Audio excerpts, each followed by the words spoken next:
नमस्कार बच्चों, green world publication में आप सभी लोगों का स्वागत है। पर डे की तरह जैसे कुछ दिनों से हम लोगों का विषय चल रहा है सामाजिक विज्ञान कक्षा 10। कौन सा विषय? सामाजिक विज्ञान कक्षा 10। तो हम लोग पहुंच चुके हैं किस पड़ाव पर? आर्थिक विकास की समझ अर्थशास्त्र। अर्थशास्त्र से भी हम लोगों के क्वेश्चन कैसे पूछे जाते हैं, वैसे जैसे बताया गया है कि कुछ हमारे प्रश्न होंगे बहुविकल्पी जो एक अंक का होगा। कितने अंकों का? एक अंकों का। कुछ पर प्रश्न वर्णनात्मक होंगे जो 4 अंकों होंगे। कुछ प्रश्न वर्णनात्मक होते हैं जो 6 अंकों के।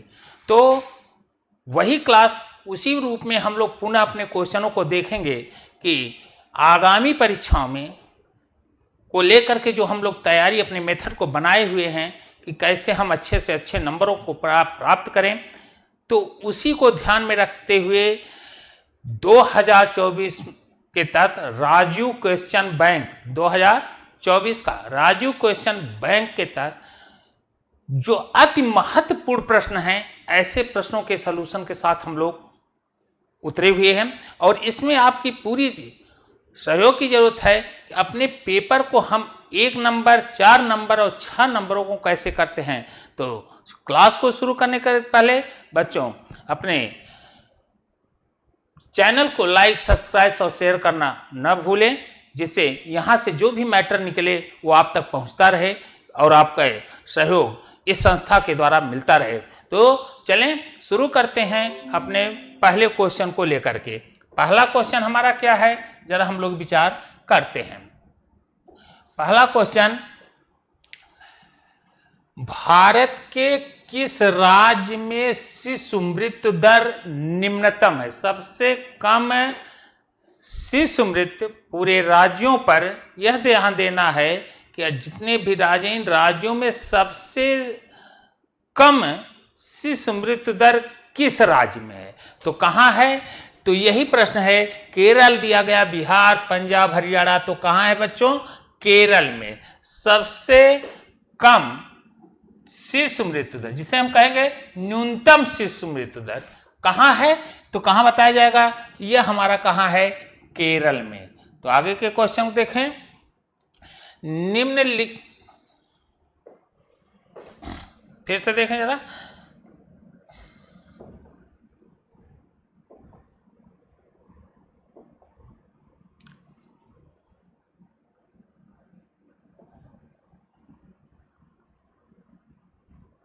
फिर से देखें जरा कि निम्नलिखित में से किस संगठन ने मानव विकास रिपोर्ट तैयार की? कौन सा संगठन है जिसने मानव विकास रिपोर्ट सर्वप्रथम तैयार की?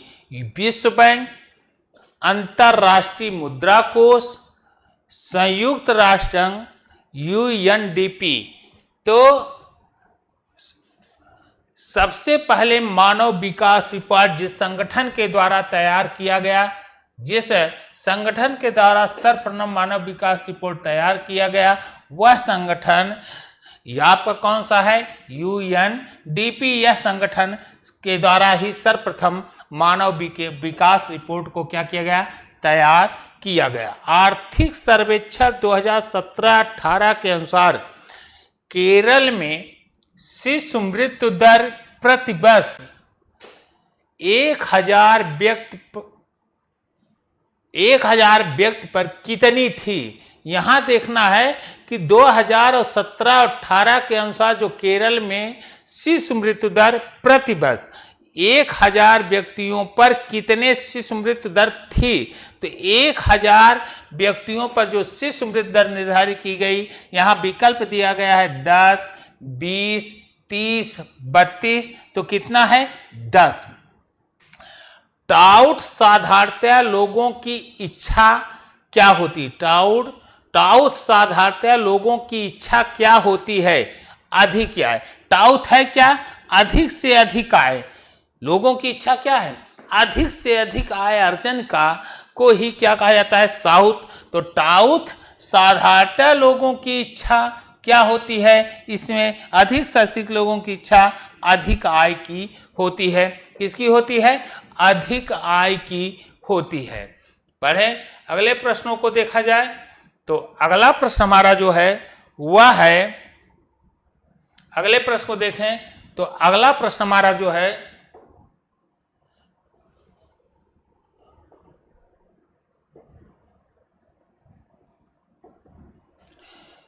निम्नलिखित में से किस राज्य में अधिकतम साक्षरता दर पाई जाती है? निम्नलिखित राज्यों में किस राज्य में सबसे अधिक साक्षरता दर पाई जाती है? तो सबसे अधिक जो साक्षरता दर पाई जाती है वह बच्चों कहाँ पाई जाती है? विकल्प है बिहार, पश्चिम बंगाल, केरल, मध्य प्रदेश। साक्षरता, अधिक से अधिक लोगों का साक्षर होना सबसे ज्यादा किस राज्य में है? तो केरल में है। प्रति व्यक्ति आय को अन्य किस नाम से जाना जाता है? प्रति व्यक्ति आय, प्रति व्यक्ति आय को और किस नाम से जाना जाता है? तो प्रति व्यक्ति आय को औसत आय कहा जाता है। किसी देश की राष्ट्रीय प्रति व्यक्ति आय को अगर हमें देखना होगा तो ऐसी आय को ही क्या कहा जाता है? औसत आय कहा जाता है। विकास का महत्वपूर्ण घटक है आय है, औसत आय है, राष्ट्रीय विकास है, उच्च विकास है। तो प्रति व्यक्ति आय हमारी क्या है? औसत आय। यहां क्या पूछा? यहां पूछा विकास का महत्वपूर्ण घटक क्या है? तो विकास का सबसे महत्वपूर्ण घटक है जब भाई प्रति व्यक्ति आय, जिसे हम औसत आय कहेंगे, वही विकास का क्या है? सबसे महत्वपूर्ण घटक है। कौन सा घटक है? सबसे महत्वपूर्ण घटक है औसत आय। विकास का सबसे महत्वपूर्ण, तो विकल्प में है आय, औसत आय, राष्ट्रीय विकास, तो क्या होगा? औसत आय होगा। आगे क्वेश्चन देखा जाए। अगला क्वेश्चन हम लोगों का है क्या? अगला क्वेश्चन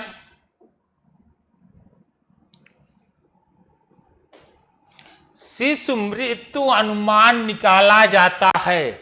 शिशु मृत्यु का जो अनुमान निकाला जाता है तो कैसे निकाला जाता है? तो 1000, कितने पर? 1000 जीवित बच्चों पर कितने शिशु मृत्यु दर है, क्या रेशियो है? किसी भी शिशु का मृत्यु दर किससे निकाला जाएगा? तो यह जरूर याद रखें, 1000 जीवित बच्चों पर शिशु मृत्यु दर का आंकड़ा निकाला जाता है। तो शिशु मृत्यु दर निकाला जाता है किस पर? 1000 जीवित बच्चों पर। कितने पर? 1000 जीवित बच्चों पर शिशु मृत्यु दर निकाला जाता है। तो 1000 जीवित बच्चों पर शिशु मृत्यु दर कितना होगा? 1000। निम्नलिखित में से कौन सा एक विकसित देश है? यहां दिए गए हैं, यहां आपको ये देना है कि विकसित देश कौन सा है। तो विकसित देश में देखें, भारत, विकासशील, ब्राजील बिल्कुल नहीं, बांग्लादेश भी नहीं, तो है कौन सा देश? फ्रांस विकसित देशों में नाम इसका आता है कि फ्रांस हमारा क्या? एक विकसित देश के तहत आ रहा है। किस देश के विकास, किसी देश के विकास को निर्धारित करने का आधार क्या है? किसी देश का विकास हुआ है, इसको निर्धारित करने का सबसे महत्वपूर्ण है क्या? हम किस देश को विकास को मानेंगे? तो इसके लिए कौन सी चीजें हैं जो यह निर्धारित करती हैं कि इसका विकास स्तर अच्छा है, इसका कम है? तो यह निर्धारित करने वाले कारक कौन हैं? इसका आधार क्या है? स्वास्थ्य एवं शिक्षा का स्तर, यह भी विकास का निर्धारण करता है। प्रति व्यक्ति आय, यह भी एक विकास का स्तर है। व्यक्तियों का साक्षरता स्तर, यह भी है। इनमें से सभी, कहने का मतलब इसमें जितने विकल्प हैं सभी विकास के निर्धारण के महत्वपूर्ण घटक हैं, चाहे वह स्वास्थ्य हो, शिक्षा का स्तर हो, चाहे व्यक्तियों की साक्षरता का स्तर हो। इसमें विकल्प क्या होगा बच्चों? इनमें से सभी। कौन सा होगा? इनमें से सभी। अगला प्रश्न देखा जाए।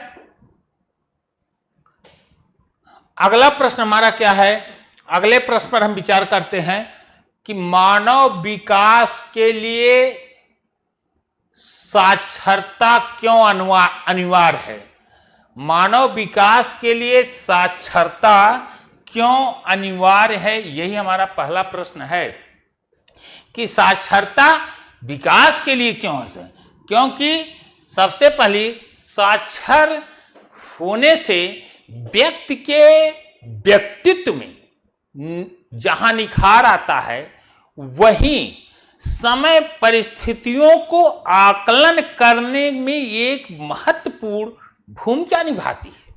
समय परिस्थितियों का मापन का मतलब कि विशेष परिस्थितियों में मनुष्य अपने पारिवारिक परिवेश को कैसे आगे बढ़ाएगा।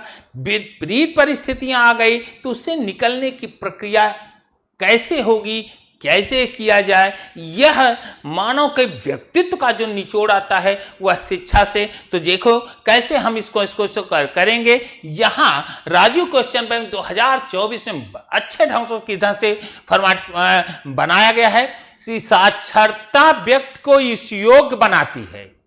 साक्षरता किसको योग्य, मनुष्य को या व्यक्तियों को ऐसे योग बनाती है कि वह अपना सर्वांगीण विकास कर सके। यह शिक्षा का कार्य है। किसका कार्य है? शिक्षा का सबसे श्रेष्ठ कार्य क्या है कि उसका सबसे महत्वपूर्ण कार्य है बच्चों कि वह व्यक्ति को अपने सर्वांगीण विकास का पूरा अवसर देती है, उसके विकास में महत्वपूर्ण भूमिका निभाती है। यही तो कह रहा है, साक्षरता व्यक्ति को ऐसे लायक बना देती है कि वो अपना सर्वांगीण विकास कर सके। और एक साक्षर व्यक्ति ही एक अच्छा नागरिक हो सकता है। एक साक्षर व्यक्ति ही अच्छा नागरिक हो सकता है। वह अपने देश की राजनीति के प्रति जागरूक रहेगा। यह साक्षरता का ही है कि प्रत्येक व्यक्ति जैसे जैसे साक्षर हो जा रहा है, देशभक्ति भावनाओं से ओतप्रोत राष्ट्र की संप्रभुता के लिए मरने जीने के लिए तैयार हो रहा है। कि देश के प्रति जो जागरूकता आ रही है उसमें शिक्षा का महत्वपूर्ण योगदान है। और देश की राजनीति के प्रति जहां जागरूकता रहता है तथा वहीं अधिकारों का प्रयोग करना भी जानता है। अपने अधिकारों का कैसे प्रयोग किया जाए यह भी यह जानता है। जहां देश की जागरूकता को बढ़ा रहा है वहीं अपने अधिकारों को भी जानने के लिए जानता है। और वह अधिकारों को भी जानने का स्रोत हमारी क्या है बच्चों? शिक्षा ही है। वह यह दिलाता है कि आपके अधिकार हैं, इस अधिकारों का आपका होना चाहिए। अगर इसे छीनता है तो हम इसके विरुद्ध जा सकते हैं। यही विश्वास दिलाता है। यह शिक्षा ही हमें एक बोध कराती है।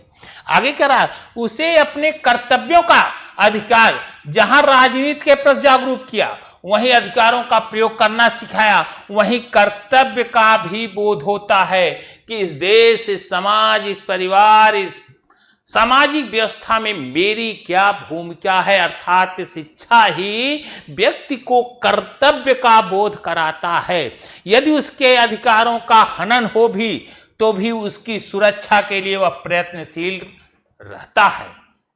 अपनी सुरक्षा भी रख सकता है, करता रहता है। वह किसके लिए? शिक्षा के यदि है शिक्षित तो अधिकारों का हनन अगर हो रहा है तो उसकी सुरक्षा भी वह कर सकता है। साक्षरता मनुष्यों को बुरे व्यसनों से बचाती है।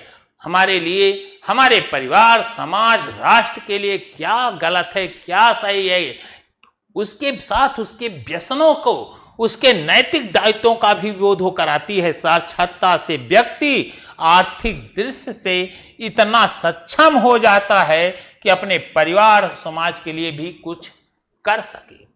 अपने परिवार और समाज के प्रति उसका अपना क्या दायित्व है, साक्षरता के माध्यम से साक्षर है तो ऐसा उसके दृढ़ संकल्प लेता है और वह अपने दायित्वों का निर्वहन भी करता है। तो यह सब बोध कौन करा रहा है? तो साक्षरता विकास का एक अनिवार्य घटक है।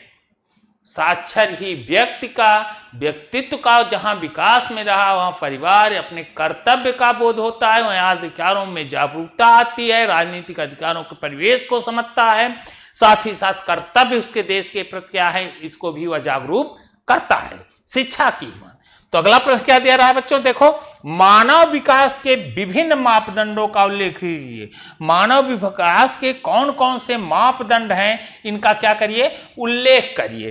तो चला देखा जाए मानव विकास के लिए क्या मापदंड होने चाहिए कि मानव का एक स्तर, मानव का विकास सुचारू रूप से चल रहा है, बढ़िया हो रहा है, मानव का विकास का स्तर अच्छा है, उसके लिए क्या क्या है। तो पहला देखें, उनके मानदंडों का यहां क्या करना है, उल्लेख करना है। पहला, संयुक्त राष्ट्र विकास कार्यक्रम ने मानव विकास को मापने के लिए 3 मापदंड दिए। संयुक्त राष्ट्र ने मानव विकास को मापने के लिए कितने मापदंड दिए बच्चों? 3 मापदंड दिए हैं कि मानव के विकास के लिए 3 महत्वपूर्ण मापदंड हैं जो होना चाहिए। पहला, वह दीर्घायु हो। मानव के लिए क्या हो? दीर्घायु हो। लोगों में की जीवन प्रत्याशा, जितनी उम्र होगी, जितनी ही अधिक उनकी उम्र होगी, वह मानव विकास की दृष्टि से हुई उतना अधिक विकसित देश माना जाएगा। दीर्घायु का हो, यह एक महत्वपूर्ण उसके घटक हैं। उसके मापने के 3 मापदंड हैं। पहला क्या है? दीर्घायु। दूसरा, साक्षरता। जिस देश में साक्षरता की दर जितनी अधिक होगी, वह देश उतना ही विकसित देश माना जाएगा। जो देश जितना ही साक्षर होगा, अपने राजनीतिक दायित्वों को, अपने नैतिक दायित्वों को, अपनी सामाजिक व्यवस्थाओं को जितना ही शिक्षित होगा, उतना ही बारीकी से वह अध्ययन करता है, वह जानता है, अपने कर्तव्यों का भी उसे बोध कराता है। तो यहां क्या करा है? साक्षरता। यह कौन हो सकता है? जो साक्षर है। तो देश में साक्षरता की दर जितनी अधिक होगी, वह देश उतना ही क्या होगा? अधिक विकसित माना जाएगा। रही बात जीवन स्तर, जीवन स्तर रहने के तरीके क्या हैं? तो देश में लोगों की स्तर क्या बनाता है? प्रति व्यक्ति आय। किसी व्यक्ति का आय ही उसके व्यक्ति का स्तर होगा। जैसा आय होगा, उसी आधार पर उसका खान पान, रहन उठान बैठन प्रक्रियाएं बदल जाएगी।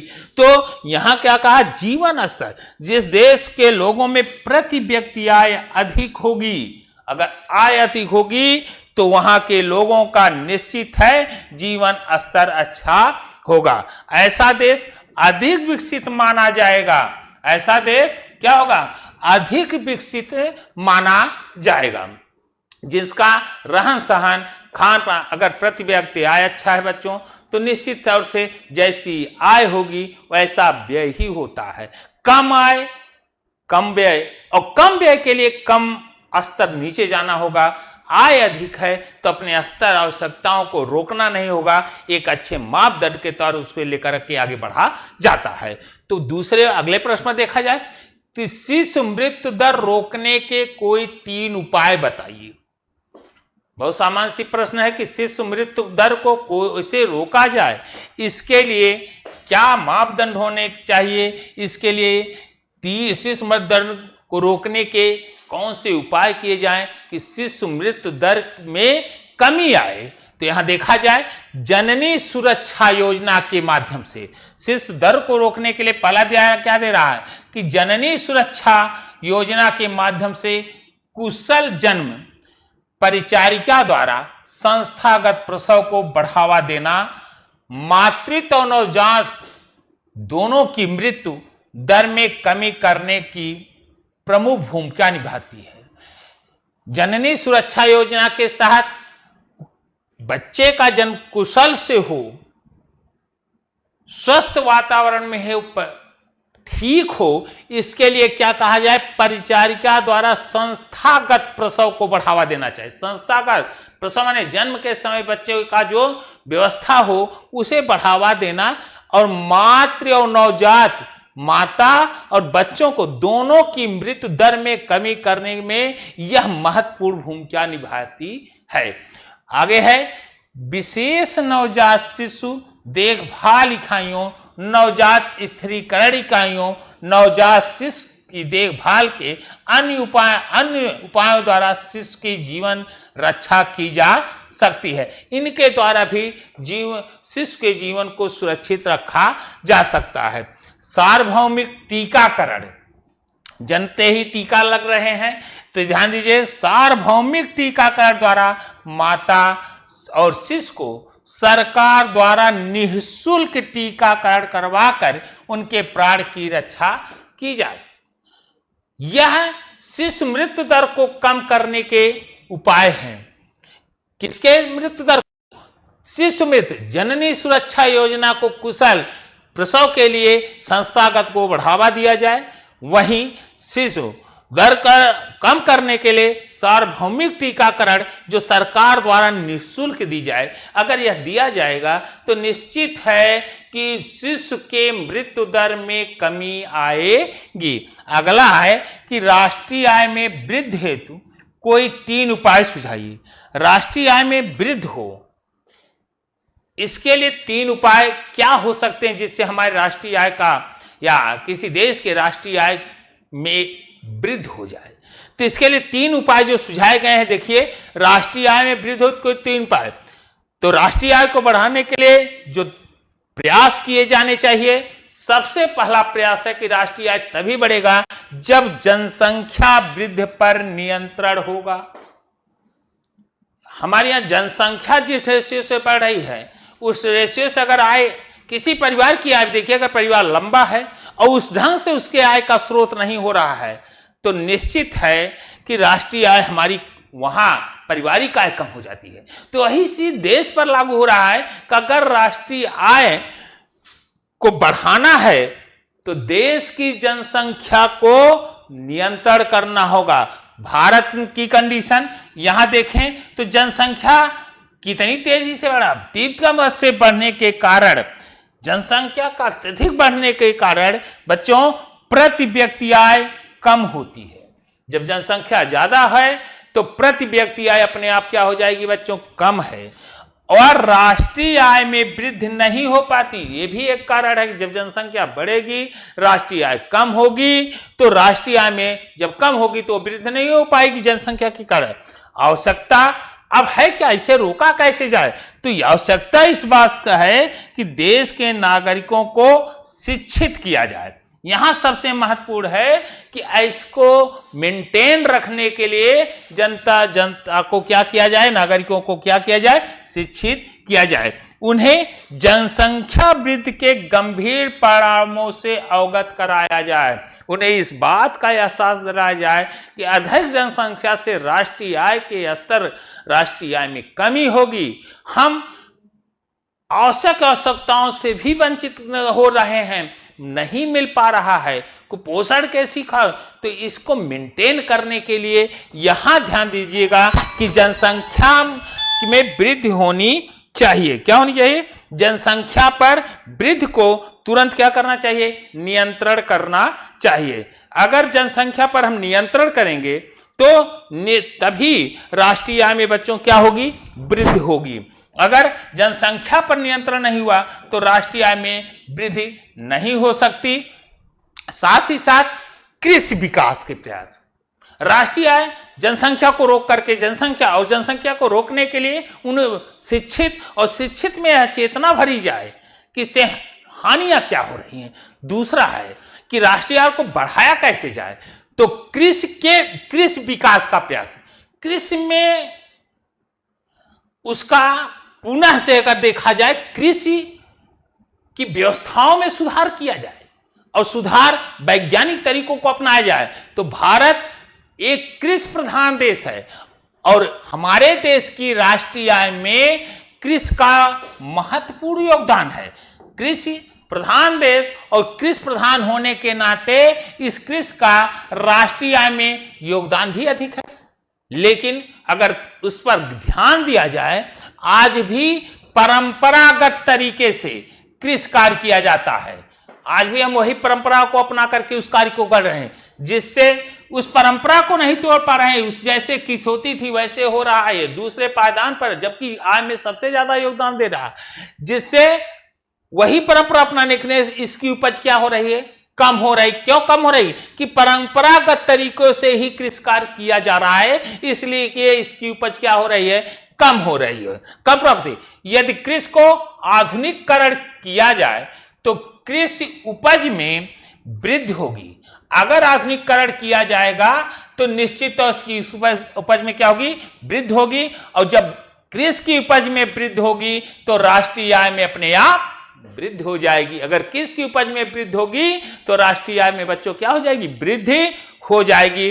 तो जरूरत इस बात का वैज्ञानिक तरीके से कृषि को बढ़ावा दिया जाए, परंपरागत तरीकों को रोका जाए, उसे अग्रसर किया जाए, तो जिससे हमारी राष्ट्रीय आय में वृद्धि होगी। दूसरा है बचत वृद्धि को प्रोत्साहन, बचत को भी प्रोत्साहित किया जाए। देश की जनता में बचत के प्रति उन्हें जागरूक करना चाहिए, अनावश्यक खर्चों से बचें, बचत के प्रति जागरूक और पूंजी निर्माण में वृद्धि के प्रयास सरकार द्वारा किए जाने चाहिए, जिससे अधिक उत्पादन किया जा सके। जब उत्पादन अधिक होगा, रोजगार भी अधिक लोगों को मिलेगा और परिणाम स्वरूप प्रति व्यक्ति आय अपने आप वृद्धि हो जाएगी, और प्रति व्यक्ति आय वृद्धि हुई तो राष्ट्रीय आय वृद्धि हो जाएगी। अगला है उद्योगों को प्रोत्साहन। सरकार औद्योगिक नीति इस प्रकार का होना चाहिए जिससे कुल उत्पादन में वृद्धि की जा सके। इसके लिए देश की आर्थिक स्थिरता को वातावरण निर्मित करना चाहिए। उत्पादन के कार्य के लिए कम ब्याज और ऋण साख उपलब्ध कराने चाहिए। चौथा है कि राष्ट्रीय आय में वृद्धि होगा प्राकृतिक संसाधनों का संतुलित विदोहन। प्राकृतिक संसाधन जितने हैं उनका संतुलित विदोहन हो, उनका संतुलित ढंग से उपयोग किया जाए। देश में उपलब्ध जो भी प्राकृतिक संसाधन उनका विवेकपूर्ण, यहां सब ध्यान देना, विवेकपूर्ण तरीके से विदोहन करना चाहिए, जिससे उनका लंबे समय तक उपयोग किया जा सके। प्राकृतिक संसाधनों का अगर हम विवेकपूर्ण से उसका उपयोग करेंगे तो उन संसाधन हमारे जीवन के साथ काफी लंबे समय तक चलती रहेगी। अगर उसे हम पूरी तरह से प्रकृति को खोखला करेंगे तो निश्चित है वह दुष्परिणाम मानव जीवन के, मानव विकास पर जरूर पड़ेगा और वह हानिकारक प्रभाव डालेगा। तो आते हैं अगले प्रश्न पर। वर्णात्मक एक का 4 अंक एक प्रश्न है, जरा ध्यान देना। विकास की पारंपरिक अवधारणा से क्या आप समझते हैं?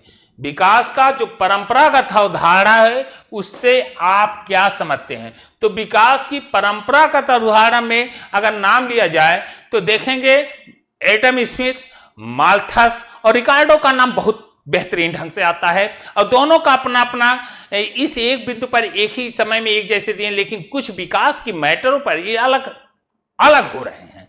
तो यहां ऐसे क्वेश्चन को कैसे हम देखेंगे कि विकास की पारंपरिक अवधारणा को कहां ध्यान होगा?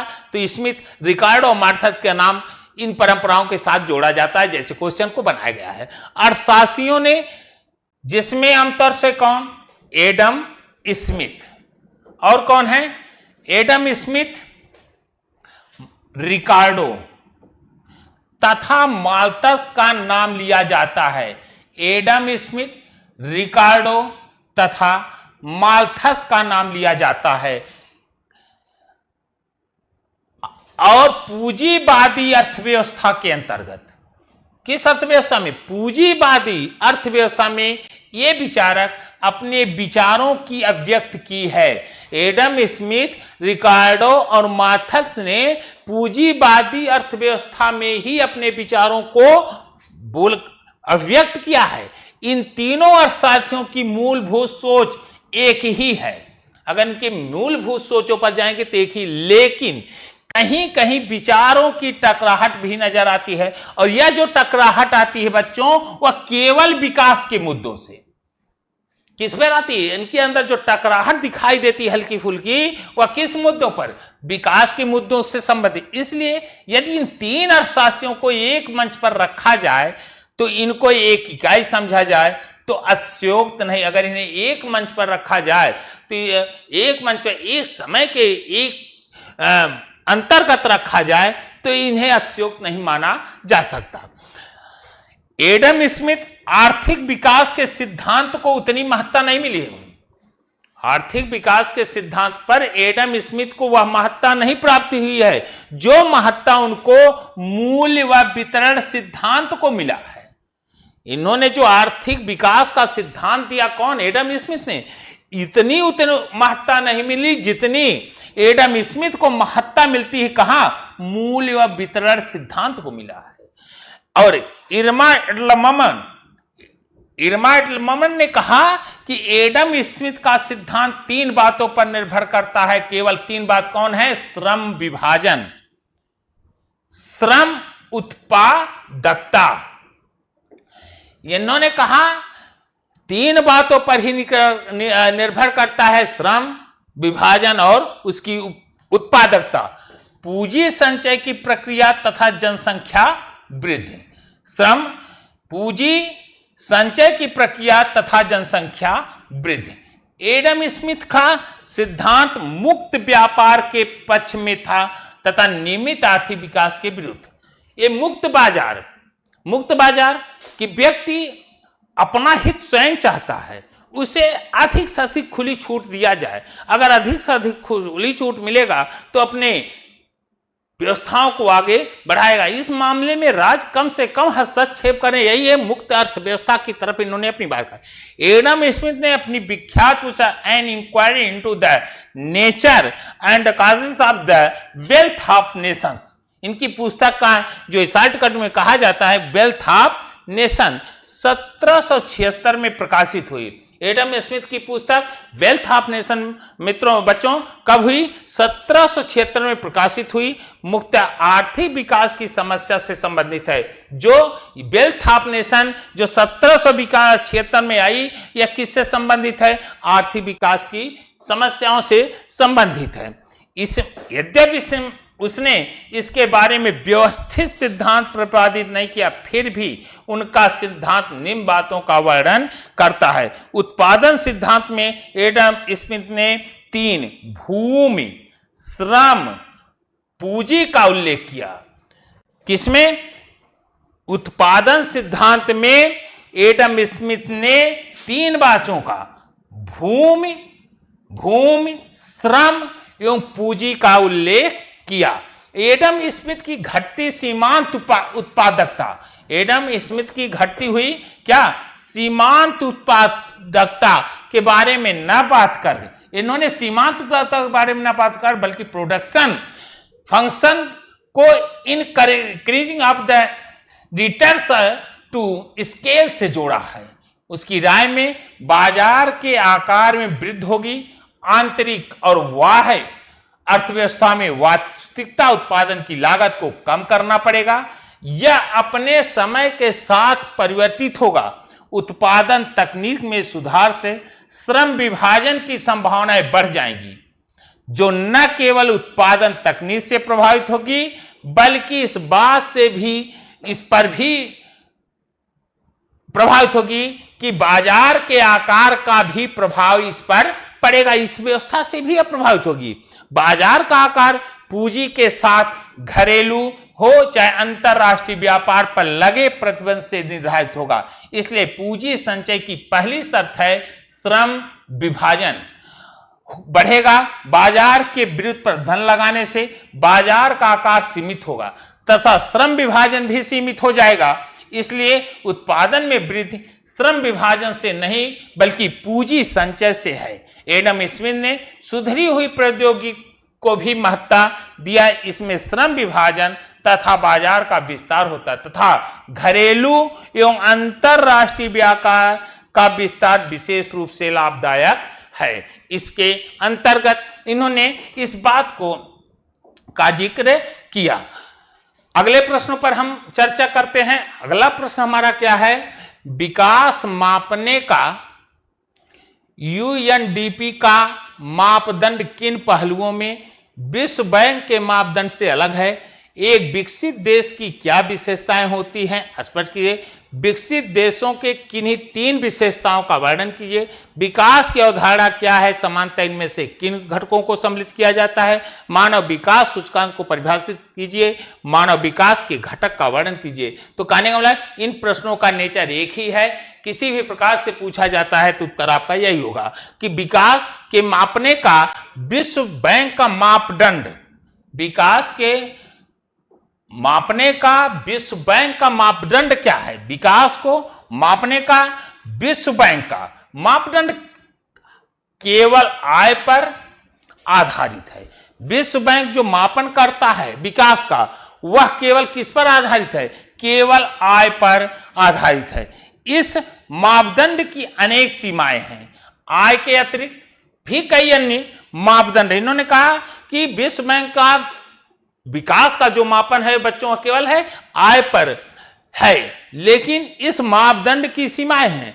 आय के अतिरिक्त भी अन्य मापदंड हैं जो विकास मापने के लिए आवश्यक हैं। केवल आय विकास नहीं है, विकास के अलावा इसके आय के अलावा भी कुछ और हैं विकास को मापने के आवश्यक साधन हैं। क्योंकि मानव मात्र पर्याप्त आय के बारे में नहीं सोचता, बल्कि वह अपनी सुरक्षा, कोई भी व्यक्ति विकास को केवल आय से ही नहीं बल्कि आय के साथ साथ प्रत्येक व्यक्ति, प्रत्येक नागरिक अपनी सुरक्षा को दूसरों से उसका अनादर न हो, अर्थात वो आदर प्राप्त करे। जहां सुरक्षा की है तहां प्रत्येक व्यक्ति सम्मान को चाह रहा है और बराबरी का व्यवहार पाना, स्वतंत्रता आदि जैसे अन्य लक्ष्यों के बारे में भी चिंतन करता है।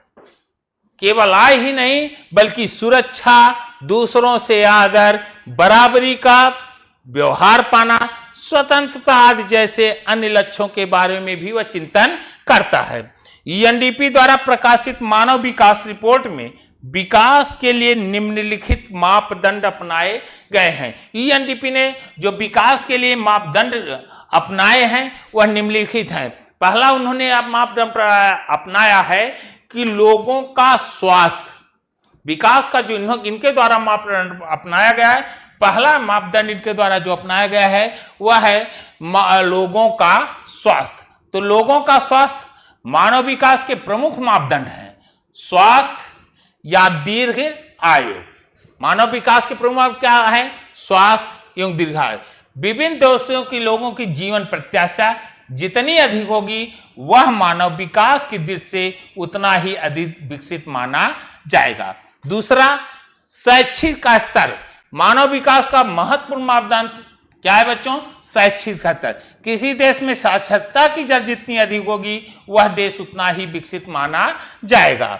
फिर रही यह दर कम होगी तो उस देश को अल्प विकसित कहा जाएगा। और तीसरा विकल्प दिया कि और क्या विकास के लिए? प्रति व्यक्ति आय। मानव विकास का तीसरा मापदंड जो उन्होंने दिया है वह है प्रति व्यक्ति आय। जिस देश में प्रति व्यक्ति आय अधिक होगी उस देशों में लोगों का जीवन स्तर अपने आप अच्छा होगा।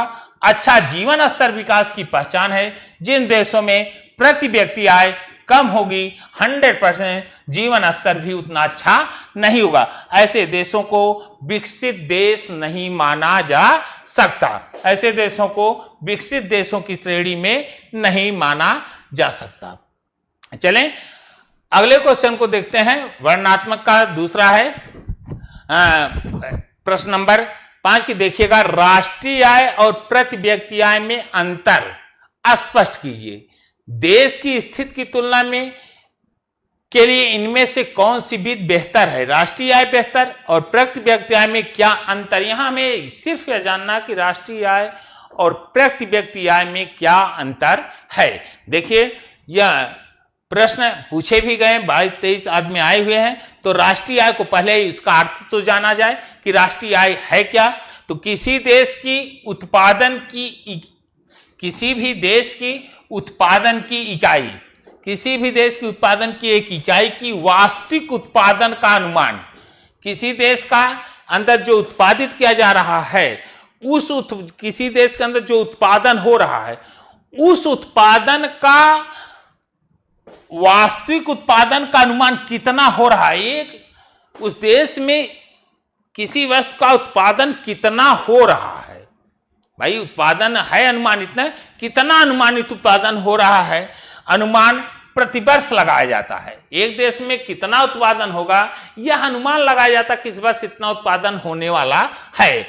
जैसे किसी एक राष्ट्र की समस्त उत्पादन या समस्त व्यक्तियों की उत्पादन के योग का या किसी राष्ट्र का समस्त उत्पादन जितना उत्पादन हो रहा है उसका अनुमान लगाना जाता है। यह संपूर्ण उत्पादन उस राष्ट्र की राष्ट्रीय आय या लाभांश होती है। ध्यान दीजिएगा, जैसे किसी एक राष्ट्र की समस्त उत्पादन का अनुमान लगाना है। एक राष्ट्र की जितना उत्पादन किया जा रहा है उसका उत्पादन का अनुमान लगाया जाता है, और यह संपूर्ण उत्पादन का जो अनुमान लगाया जाता है उस राष्ट्र की राष्ट्रीय आय या लाभांश होती है। जो उत्पादन हो रहा है वही उसका क्या है, राष्ट्रीय आय होती है। संक्षेप में अगर कहें तो किसी एक वर्ष के अंतर्गत उत्पादित समस्त अंतिम वस्तुओं एवं सेवाओं के बाजार मूल्य के जोड़ को, एक वर्ष के अंतर्गत जितना उत्पादन हुआ उसका अंतिम वस्तुओं और सेवाओं के बाजार के मूल्यों से जोड़कर, जोड़ को ही क्या कहा जाता है, राष्ट्रीय आय। जितना उत्पादन हुआ उस उत्पादित वस्तुओं को अंतिम वस्तुओं सेवाओं से को जोड़ दिया जाए तो उसी को क्या कहा जाता है, राष्ट्रीय आय कहते हैं। अब प्रति व्यक्ति आय, प्रति व्यक्ति आय किसी देश, राज्य, नगर, अन्य क्षेत्र में रहने वाले व्यक्तियों की औसत आय होती है। व्यक्तियों की क्या होती है, औसत। इसका अनुमान उस क्षेत्र में रहने वाले सभी लोगों की आय को जोड़कर क्षेत्र की कुल जनसंख्या से विभाजित करके लगाया जाता है। मान लीजिए प्रत्येक व्यक्ति में, चाहे वह देश हो, चाहे राज्य हो, चाहे नगर हो, उस व्यक्तियों का औसत आय है, और इसका अनुमान उस क्षेत्र में रहने वाले सभी लोगों को, जितने मान लीजिए उस क्षेत्र में रह रहे हैं, उन सारे क्षेत्र, चाहे नगर हो, चाहे देश हो, चाहे अन्य क्षेत्र हो, उनमें जितने लोग रह रहे हैं उन क्षेत्रों में रहने वाले लोगों, सभी लोगों को आय को जोड़ लिया जाएगा। इतना आय इनका है। अब उतने आय को जोड़ करके क्षेत्र की जितनी जनसंख्या है उस जनसंख्या से विभाजित कर देते हैं। आय को किससे विभाजित कर देंगे, जनसंख्या से विभाजित करके लगाया जाता है। जनसंख्या, आय को जनसंख्या से विभाजित कर दिया जाएगा तो प्रति व्यक्ति आय विभिन्न देश के अलग अलग जीवन स्तर का एक महत्वपूर्ण सूचकांक होती है। उसी से क्या निकाला जाता है, प्रति व्यक्ति आय। तो यहां उत्पादित वस्तुओं का यहां जनसंख्या को आय से विभाजित कर दिया जाए, किससे, जनसंख्या से। आय को जनसंख्या से क्या किया जाए, विभाजित कर दिया जाए, तो उसे हम क्या कहेंगे, प्रति व्यक्ति आय। राष्ट्रीय आय तथा प्रति व्यक्ति आय में अंतर। तो राष्ट्रीय आय, प्रति व्यक्ति आय में क्या अंतर है, इसको समझने के लिए समझा जा सकता है इनके टेबल के माध्यम से। जैसे राष्ट्रीय आय, राष्ट्र की वर्ष भर मतलब साल तक उत्पादित वस्तुएं, जितना उत्पादन हो रहा, सेवाओं के मौद्रिक योग को, मूल्यों के योग को राष्ट्रीय आय कहते हैं। मूल्यों को के योग को क्या कहेंगे, राष्ट्रीय। उत्पादित वस्तुओं और क्या, और सेवाओं के मौद्रिक, उत्पादित वस्तु और सेवाओं के योग को ही हम क्या कहते हैं, राष्ट्रीय आय। दूसरा, राष्ट्र की राष्ट्रीय आय को कुल जनसंख्या से, जितना राष्ट्रीय आय है, मान लीजिए पूरे राष्ट्र की आय क्या है, जनसंख्या, आय को कुल जनसंख्या से भाग देने पर प्राप्त भागफल को ही क्या कहा जाता है, प्रति व्यक्ति आय कहते हैं। यहां उत्पादित वस्तुओं और सेवाओं को के मौद्रिक योग को, वस्तुओं और सेवाओं के मौद्रिक योग को राष्ट्रीय आय कहेंगे, और राष्ट्रीय आय को कुल जनसंख्या से, राष्ट्रीय आय को कुल जनसंख्या से भाग कर देंगे तो क्या आ जाएगा, प्रति व्यक्ति आय। राष्ट्रीय आय आर्थिक विकास की सूचक नहीं है, प्रति व्यक्ति आय आर्थिक विकास की सूचक होती है। राष्ट्रीय आय इतना हुआ, यह विकास नहीं है, लेकिन प्रति व्यक्ति आय जब भाग दिया से प्राप्त होगा तो प्रति व्यक्ति जो आय होगा वो आर्थिक विकास का सूचक होती है। राष्ट्रीय आय राष्ट्र में उत्पादित विभिन्न वस्तुओं, चाहे वस्तुओं हो और सेवाओं का सेवाओं की मात्रा का योग होता है। वस्तुओं और सेवाओं को जोड़ करके जो मिल रहा है वह राष्ट्रीय आय है। अगला है कि राष्ट्रीय आय मापने की रीतियां क्या हैं। राष्ट्रीय आय को मापने की क्या क्या रीतियां हैं। पहला, परिगणना रीति। या उत्पादन, चाहे इसे परिगणना रीत कहिए अथवा उत्पादन गणना रीत, क्या कहेंगे, चाहे परिगणना रीत कहा जाए या क्या कहा जाए, उत्पादन गणना। इस रीत के अंतर्गत किसी देश में एक निश्चित अवधि के भीतर, अर्थात प्राय 1 वर्ष माना जाता है। एक निश्चित अवधि का मतलब क्या है, प्राय 1 वर्ष में उत्पत्ति के साधनों द्वारा उत्पन्न की गई समस्त वस्तुओं और सेवाओं के मूल्य, वस्तु और सेवाओं के मूल्य के का जो योग ज्ञात होता है या योग ज्ञात करके उसमें से चल पूंजी की स्थान पूर्ति और अचल पूंजी का मूल्य ह्रास, घिसावट, प्रतिस्थापना, व्यय घाटा दिया जाता है। जो कुछ विशुद्ध उत्पादन शेष रहता है वही हमारा क्या है, राष्ट्रीय आय कहलाता है। इस रीत का मुख्य दोष यह है कि उत्पादन गणना करते समय कभी कभी किसी वस्तु या सेवा का मूल्य 2 बार जोड़ लिया जाता है। किसका, वस्तु और सेवा का मूल्य 2 बार। इसके अलावा इस रीत के अंतर्गत उत्पत्ति और व्यापार संबंधी आंकड़े वस्तुओं की उत्पत्ति का अनुमान करने के लिए तो उपयुक्त ठहर सकते, पर सेवाओं का मूल्य मापन इस रीत के द्वारा कोई सरल कार्य नहीं है।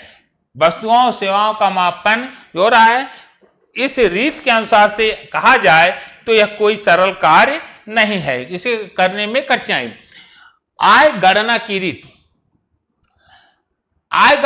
रीत, इस रीत के अंतर्गत आय गणना की रीत पर देखा जाए तो राष्ट्रीय आय की गणना की रीत, परिगणना रीत और उत्पादन गणना रीत। अगला आय गणना रीत, इस रीत के अंतर्गत सरकार को मिलने वाली यह एक रीति है। इसके द्वारा क्या होती, जो सरकार को मिलने वाली आयकर की राशि के आधार पर देश के सभी व्यक्तियों की वार्षिक आय का अनुमान लगाकर जोड़ दिया जाता है। जो आयकर की राशि मिलती है और सभी व्यक्तियों की वार्षिक आय को जोड़कर दिया जाता है। राष्ट्रीय आय आंकने की यह रीति भी दोषपूर्ण है। एक तो यह है किसी देश के सभी नागरिकों की आय के ऊपर लगाया जाता है, तो दूसरे जो व्यक्ति आय जमा करते हैं वे आयकर से बचने हेतु अपनी आय व्यय का झूठा हिसाब किताब दिखाकर अपनी आय को कम दिखाने का प्रयास करते हैं। आय गणना रीत के आधार पर राष्ट्रीय आय सही और वास्तविक अनुमान करना क्या है, लगाना बिल्कुल क्या है, कठिन है। ये भी आय दोषपूर्ण तो है लेकिन है की जाती है। और एक दूसरा है जहां आय की गणना रीत पर वहीं व्यवसायिक गणना के आधार पर भी निकाला जाता है। इस रीत से देश के समस्त नागरिकों की आय की गणना उनके विभिन्न व्यवसायों के आधार पर की जाती है और विभिन्न व्यवसाय में लगे हुए व्यक्तियों की आय का योग ही राष्ट्रीय आय को सूचित करता है। उत्पादन गणना रीत, व्यवसायिक गणना रीत के बीच मुख्य भेद है कि प्रथम रीत में राष्ट्रीय आय की गणना का आधार व्यवसाय और उद्योग की रीत है, जबकि दूसरी रीत में राष्ट्रीय आय की गणना का आधार व्यवसायों में लगे व्यक्तियों की आय है। कृषि प्रधान देश में दूसरी रीत के द्वारा राष्ट्रीय आय की सही गणना संभव नहीं है, क्योंकि कृषि व्यवसायों में संलग्न व्यक्तियों की वास्तविक आय का अनुमान नहीं लगाया जा सकता। निश्चित तौर से वहां इसका अनुमान नहीं लगाया जा सकता। चौथा, व्यय गणना। इस रीत के अंतर्गत समस्त नागरिकों के द्वारा उपयोग की गई वस्तुओं और सेवाओं के मूल्य ज्ञात करके, समस्त व्यक्तियों और वस्तुओं के मूल्य ज्ञात करके